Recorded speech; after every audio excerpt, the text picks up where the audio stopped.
Pablo Picasso ಜನನ ಸ್ಪೇನ್ನಲ್ಲಿ ಮಲಗಾ ಎಂಬ ಚಿಕ್ಕ ಹಳ್ಳಿಯಲ್ಲಿ.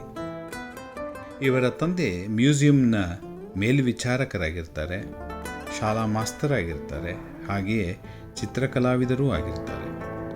ಪಿಕಾಸೊಗೆ ಸಾಮಾನ್ಯ ಶಿಕ್ಷಣದಲ್ಲಿ ಬಾಲ್ಯದಿಂದಲೂ ಆಸಕ್ತಿ ಕಡಿಮೆ. ಇವರ ಚಿತ್ರಕಲಾ ಆಸಕ್ತಿಯನ್ನು ನೋಡಿ ಪಾಲಕರು ಪ್ರೋತ್ಸಾಹಿಸ್ತಾರೆ.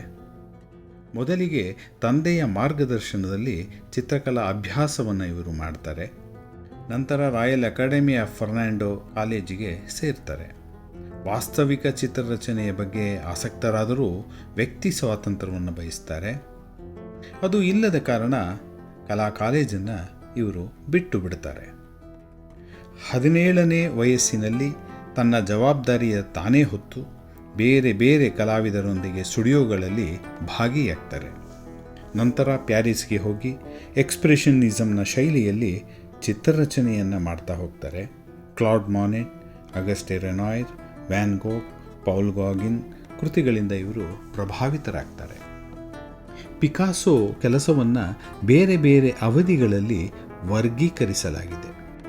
ಮೊದಲನೆಯದು ಬ್ಲೂ ಪಿರಿಯಡ್, ಎರಡನೇದು ಪಿಂಕ್ ಪಿರಿಯಡ್, ಮೂರನೇದು ಆಫ್ರಿಕನ್ ಕಲೆಯಿಂದ ಪ್ರಭಾವಿತರಾಗಿ ಕ್ಯೂಬಿಸ್ಟಿಕ್ ಕೃತಿ ರಚನೆಯನ್ನು ಇವರು ಮಾಡ್ತಾರೆ.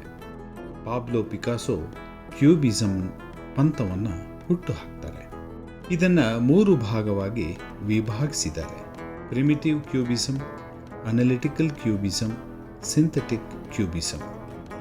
1920ರ ನಂತರದಲ್ಲಿ ಇವರು ಆಧುನಿಕ ಕಲೆಗೆ ಅತ್ಯುತ್ತಮ ಕೊಡುಗೆಗಳನ್ನು ನೀಡ್ತಾ ಹೋಗ್ತಾರೆ. ಒಟ್ಟು 5,000ಕ್ಕೂ ಹೆಚ್ಚು ಕಲಾಕೃತಿಗಳನ್ನು ಇವರು ರಚಿಸಿದ್ದಾರೆ. ಇದರಲ್ಲಿ ವರ್ಣಕಲಾಕೃತಿಗಳು, ರೇಖಾಚಿತ್ರಗಳು, ಶಿಲ್ಪಗಳು ಹಾಗೂ ಎಚ್ಚಿಂಗ್ ಗ್ರಾಫಿಕ್ ಕೃತಿಗಳನ್ನು ಇವರು ರಚನೆ ಮಾಡಿದ್ದಾರೆ. ಬ್ಲೂ ಪಿರಿಯಡ್ನ ಕೃತಿಗಳಲ್ಲಿ ಹೆಚ್ಚು ಬಡತನದ, ನೋವಿನಿಂದ ಕೂಡಿದ, ಹಸಿವಿನಿಂದ ಬಳಲುತ್ತಿರುವ, ನಿರಾಶಾದಾಯಕ ವಾತಾವರಣ ಮೂಡಿಸುವ ಚಿತ್ರಗಳು ರಚನೆಯಾಗಿವೆ.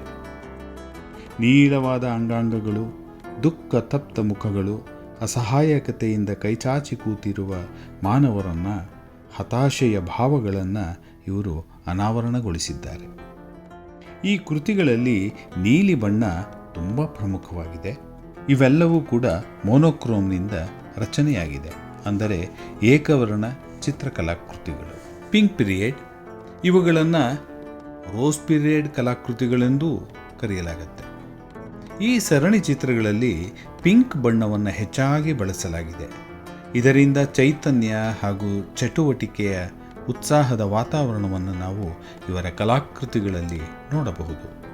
ಜೊತೆಗೆ ಸರ್ಕಸ್ನಲ್ಲಿನ ವಿದೂಷಕನನ್ನು ಇಲ್ಲಿ ಕಾಣಬಹುದು.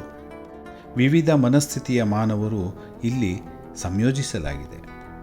ಹಿಂದಿನ ಬ್ಲೂ ಪಿರಿಯಡ್ನ ರೀತಿಯ ದುಃಖದ ಭಾವಗಳು ಇಲ್ಲಿ ಕಾಣದೆ ಚೇತರಿಕೆ ಕಂಡ ಜೀವನೋತ್ಸಾಹದ ವಾತಾವರಣವನ್ನು ನಾವಿಲ್ಲಿ ಕಾಣಬಹುದಾಗಿದೆ. ಇವರ ಪ್ರಮುಖವಾದ ಕಲಾಕೃತಿ ಗೆರ್ನಿಕಾ. ಇದು ಪಿಕಾಸೊನ ಹೆಸರಾಂತ ಕೃತಿ. ಇದು ಜರ್ಮನ್ ನಾಜಿಗಳು ಸ್ಪೇನ್ನಲ್ಲಿನ ಗೆರ್ನಿಕಾ ಎಂಬ ಹಳ್ಳಿಯ ಮೇಲೆ ಸಿವಿಲ್ ವಾರ್ನ ಸಂದರ್ಭದಲ್ಲಿ ಹಾಕಿದ ಬಾಂಬುಗಳಿಂದ ಆದ ದುರಂತವನ್ನು ಇಲ್ಲಿ ಚಿತ್ರಿಸಲಾಗಿದೆ. ಈ ಕೃತಿ ಸ್ಪೇನ್ ಅಲ್ಲದೆ ವಿಶ್ವದ ಬೇರೆ ಬೇರೆ ಕಡೆ ಪ್ರದರ್ಶಿತವಾಗಿ ಯುದ್ಧದ ಪರಿಣಾಮದ ದುರಂತಮಯ ಚಿತ್ರಣವನ್ನು, ಜಗತ್ತಿಗೆ ಶಾಂತಿ ಎಷ್ಟು ಮುಖ್ಯ ಎಂಬ ಸಂದೇಶವನ್ನು ಸಾರಿದ ಕೃತಿಯಾಗಿವೆ.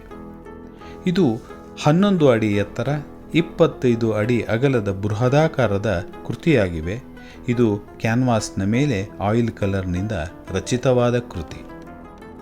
ಇದರಲ್ಲಿ 2 ಪ್ರಮುಖವಾದ ಚಿತ್ರಗಳಿವೆ. ಒಂದು ಗೂಳಿ, ಇನ್ನೊಂದು ಕುದುರೆ. ಇವೆರಡೂ ಪ್ರಾಣಿಗಳು ಸ್ಪ್ಯಾನಿಷ್ನ ಸಂಸ್ಕೃತಿಯಲ್ಲಿ ಪ್ರಾಮುಖ್ಯತೆ ಪಡೆದಿವೆ. ಗೂಳಿಯು ಕ್ರೂರತೆಯ, ಹಿಂಸೆಯ ಸಂಕೇತವಾದರೆ ಕುದುರೆ ಇಲ್ಲಿನ ಮುಗ್ಧ ನಾಗರಿಕತೆಯ ಸಂಕೇತವಾಗಿ ಬಳಸಲಾಗಿದೆ. ಇಲ್ಲಿನ ಚಿತ್ರಣಗಳಲ್ಲಿ ಚಿಲ್ಲಾಪಿಲ್ಲಿಯಾಗಿರುವ ಇಮೇಜ್ಗಳನ್ನು ಕಾಣಬಹುದು. ಮಗುವನ್ನು ತೊಡೆಯ ಮೇಲೆ ಹಿಡಿದು ರೋಧಿಸುತ್ತಿರುವ ತಾಯಿ, ಆಕಾಶಕ್ಕೆ ಕೈಚಾಚಿ ಕೂಗುತ್ತಿರುವ ವ್ಯಕ್ತಿ, ಕೈ ತುಂಡಾಗಿ ಮಲಗಿ ಭಯಗೊಂಡ ವ್ಯಕ್ತಿ, ಅಳುತ್ತಿರುವ ಹಕ್ಕಿಗಳು.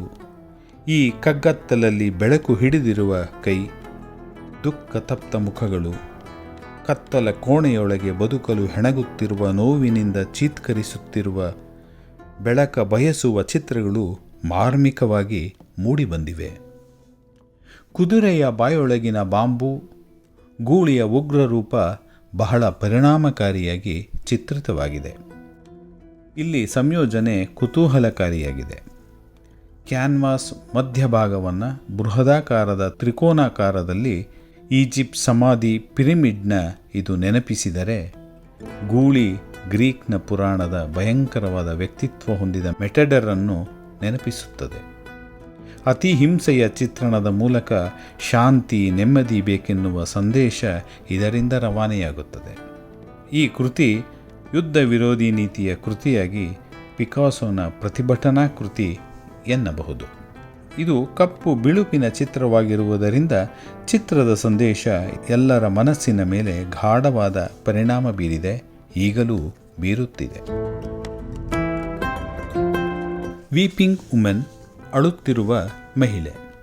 ಇದು ಆಯಿಲ್ ಲ್ಯಾಂಡ್ ಕ್ಯಾನ್ವಾಸ್ ಮೇಲೆ ರಚಿತವಾದ ಕೃತಿ. ಇಲ್ಲಿನ ಮಹಿಳೆಯ ದುಃಖಕರವಾದ ಸನ್ನಿವೇಶವನ್ನು ಪರಿಣಾಮಕಾರಿಯಾಗಿ ಚಿತ್ರಿಸಿದ್ದಾರೆ ಪಿಕಾಸೋ. ಮಹಿಳೆಯ ಮುಖದ ರಚನೆ ಕ್ಯೂಬಿಸ್ಟಿಕ್ ಆಗಿದೆ.